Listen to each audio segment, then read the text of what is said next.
बिस्मिल्लाहिर्रहमानिर्रहीम। इस लेक्चर में मैंने कुछ इंपॉर्टेंट एमसीक्यूज तैयार किए हैं लेक्चर नंबर 23 इलेक्ट्रोस्टैटिक्स से। उसके बारे में थोड़ी डिस्कशन करेंगे तो इंशाल्लाह काफ़ी हेल्पफुल रहेगा। इसमें मिक्स है, कुछ बेसिक है, कुछ जो है वो न्यूमेरिकल टाइप है। अच्छा, स्टार्ट करते हैं। What is the unit of electric charge in the SI system? तो भाई देखें, जो न्यूटन है वो फोर्स का यूनिट होता है, वोल्ट इलेक्ट्रिक पोटेंशियल का होता है, एम्पियर करंट का होता है, और कूलम जो है वो चार्ज का होता है। तो A option is the correct. According to Coulomb's law, the force between two point charges is inversely proportional to। अच्छा, कूलम लॉ के मुताबिक जो फोर्स का फॉर्मूला होता है F is equal to k Q1 Q2 over r square. इसमें basically Q1 Q2 दो charges हैं, उनके प्रोडक्ट की डायरेक्टली प्रोपोर्शनल होती है फोर्स, और डिस्टेंस के स्क्वायर के इन्वर्सली प्रोपोर्शनल होती है। तो ये इन्वर्सली प्रोपोर्शनल वाला ऑप्शन बी हो जाएगा, डिस्टेंस स्क्वायर। नेक्स्ट है, what is the surface charge density sigma for a uniformly charge sheet? हमने तीन डेंसिटीज की बात की थी, linear charge density, surface charge density और वॉल्यूम चार्ज डेंसिटी। जो लीनियर चार्ज डेंसिटी है लैम्डा, वो होती है क्यू बाय एल। जो सरफेस चार्ज डेंसिटी है सिग्मा, वो होती है क्यू बाय ए। और जो वॉल्यूम चार्ज डेंसिटी है रोप, वो होती है क्यू बाय वी। तो यहाँ पर बीटा ऑप्शन सही है, sigma is equal to Q by A. उससे बाद आगे बात करेंगे, Gauss's law relates the electric flux through a close surface to. अच्छा, गॉसेस लॉ मैंने आपको बताया था कि इलेक्ट्रिक फ्लक्स को रिलेट करता है चार्ज इनक्लोज के साथ। ठीक है, तो उस सरफेस के अंदर जो चार्ज इनक्लोज होगा उसको आप एप्सिलॉन नॉट पे डिवाइड करेंगे तो आपके पास फ्लक्स आ जाएगा। ये आपको गॉसेस लॉ बताता है और इसकी काफ़ी सारी एप्लीकेशंस हैं, जैसे कि फोटोकॉपी वगैरह में। तो यहाँ पर आ जाएगा the surface charge enclosed, beta option.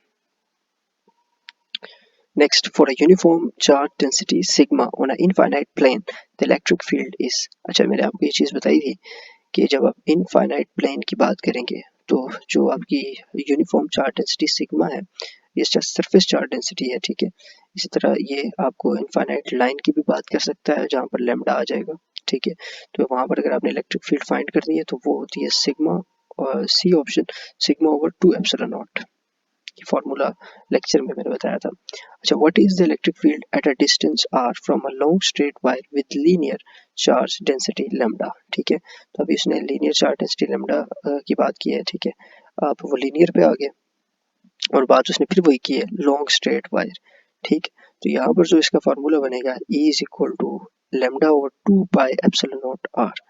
ठीक, ये भी वही फार्मूला है जो यहाँ पर है, सिर्फ इसको थोड़ा सा इस पूरा फार्मूला लिखा हुआ है और यहाँ पर जो है वो शॉर्ट फॉर्म के अंदर लिखा हुआ है फार्मूले को। तो फार्मूला यही बनता है, लेकिन ये मैंने जैसे भी बात की थी कि लीनियर का भी पूछ सकता है, सरफेस का भी पूछ सकता है। तो आपने माइंड में रखना है कि कौन सी डिस्ट्रीब्यूशन की बात हो रही है, फिर वहाँ पे लैम्डा और सिग्मा उस हिसाब से आएंगे। अच्छा, what is electric field inside a spherical shell of charge? ये तो सीधी सीधी लाइन बताई थी आपको, जीरो होती है। For a spherical shell of charge the electric field outside the shell behaves as if. ठीक है, तो आउटसाइड उसी स्फेरिकल शेल, ये भी मैंने उसी के नीचे लाइन लिखी हुई थी, the charge uniformly distributed inside the shell, वहाँ पर जीरो होती है। ठीक है, तो the charge is located at the centre of the shell, the charge distributed along the surface. तो ये बी ऑप्शन सही होगा, सेंटर ऑफ शेल की तरह एक पॉइंट चार्ज की तरह बिहेव करती है और उसकी इलेक्ट्रिक फील्ड होती है के क्यू ओवर आर स्क्वायर। ये जो एक्स्ट्रा पॉइंट बता रहा हूँ मैं शुरू से अभी तक, वो एक्स्ट्रा एमसीक्यूज बता रहा हूँ आपको, एक एमसीक्यूज के साथ 4 एमसीक्यूज बताएं, तो उनको अपने माइंड में रखिएगा। Which of the following represent the electric flux through a surface? ठीक है, अगर आपने किसी सरफेस से इलेक्ट्रिक फ्लक्स फाइंड करना है तो इनमें से कौन सा होगा? तो ये वाला होगा, क्योंकि सरफेस के आपने पार्ट्स बनाए हुए। बेसिकली ये फॉर्मूला भी ठीक है, लेकिन असल में यहाँ पर हम इंटीग्रेशन वाला इसलिए लगाते हैं क्योंकि उस सरफेस के स्मॉल पार्ट्स को ऐड अप करके जो है ना वो फाइनल फ्लक्स आपके पास या टोटल फ्लक्स निकलता है सरफेस का। अच्छा, what is the potential energy U between 2 point charges Q1 Q2 separated by distance r? अगर दो जो है वो चार्ज को आपने सेपरेट किया तो वहाँ की क्या होगी पोटेंशियल एनर्जी? तो सिंपल फार्मूला यहाँ पर पूछा है, तो इसका ये बेटा ऑप्शन है k Q1 Q2 over r. The electric field just outside a conductor with surface charge density sigma is. अच्छा, यहाँ पर जो इम्पोर्टेंट पॉइंट है वो ये लफ्ज है जस्ट आउटसाइड द कंडक्टर, मतलब बिल्कुल अगर पास से आप कंडक्टर को देख रहे हैं तो उसकी चार्ज डेंसिटी सिग्मा, मतलब सरफेस चार्ज डेंसिटी सिग्मा है जिसकी कंडक्टर की, जिसको बिल्कुल पास से देख रहे हैं तो उसकी इलेक्ट्रिक फील्ड कितनी होगी? तो उसकी इलेक्ट्रिक फील्ड होगी सिग्मा ओवर एप्सिलॉन नॉट। मैंने वो बात की थी, जो ये वाला फार्मूला बन रहा था ना वो काफी दूर जाकर बन रहा था, यानी कि आप बहुत दूर से देख रहे हैं इनफाइनाइट, ये जो है वो बहुत पास थे, जब उसको आप ऑब्जर्व कर रहे हैं तो उसके ये फार्मूला बनता है, A is equal to sigma over epsilon naught. Which of the following is true for a charged conductor in electrostatic equilibrium? तो electric field is zero everywhere inside the conductor. तो ये तो पहली लाइन ही काफ़ी जो है वो इसका आंसर है, क्योंकि इनसाइड द कंडक्टर या inside any charge body, inside जो इलेक्ट्रिक फील्ड है वो जीरो होती है।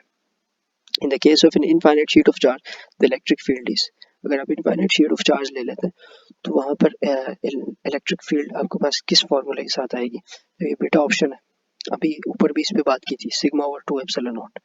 ठीक है, the electric potential due to a point charge at q at a distance r is given by, किसी भी पॉइंट पर अगर आपने फाइंड करना है इलेक्ट्रिक पोटेंशियल, तो उसका जो फार्मूला होगा वो ये वाला होगा के क्यू ओवर आर, के बेसिकली 1/4 पे एप्सिलॉन नॉट, जिसको मैं बार बार के बोल रहा हूँ, के की ही वैल्यू लिखी हुई है, और के बराबर होता है 9 × 10⁻⁹ न्यूटन मीटर स्क्वायर पर coulomb square. When using Gauss law the electric flux through a closed surface depends on, अच्छा जब आप गॉस लॉ यूज करते हैं तो इलेक्ट्रिक फ्लक्स किस पे डिपेंड करता है? तो इलेक्ट्रिक फ्लक्स के फार्मूले में सिर्फ आता है flux is equal to charge enclosed divide by epsilon naught. Epsilon naught तो कांस्टेंट है जिसकी वैल्यू 8.85 × 10⁻⁻12 होती है, और जो चार्ज इनक्लोज्ड है सिर्फ उसी पे डिपेंड करता है, तो total charge inside the surface, enclose charge मतलब इनसाइड द सरफेस। तो ये 15 एमसीक्यूज बात की हैं, जितने फॉर्मूले मैंने बताए इनसे न्यूमेरिकल भी आ सकते हैं, ठीक है। तो इस 15 से आप पूरे 30 एमसीक्यूज कर सकते हैं। इन फार्मूलाज को याद रखिएगा, इससे न्यूमेरिकल भी आ सकता है, फार्मूला भी पूछ सकता है, यूनिट भी पूछ सकता है। तो जो है ना, इन्हीं से रिलेटेड आपके एमसीक्यूज आएंगे। तो होप सो कि आपके लिए लेक्चर काफ़ी हेल्पफुल था।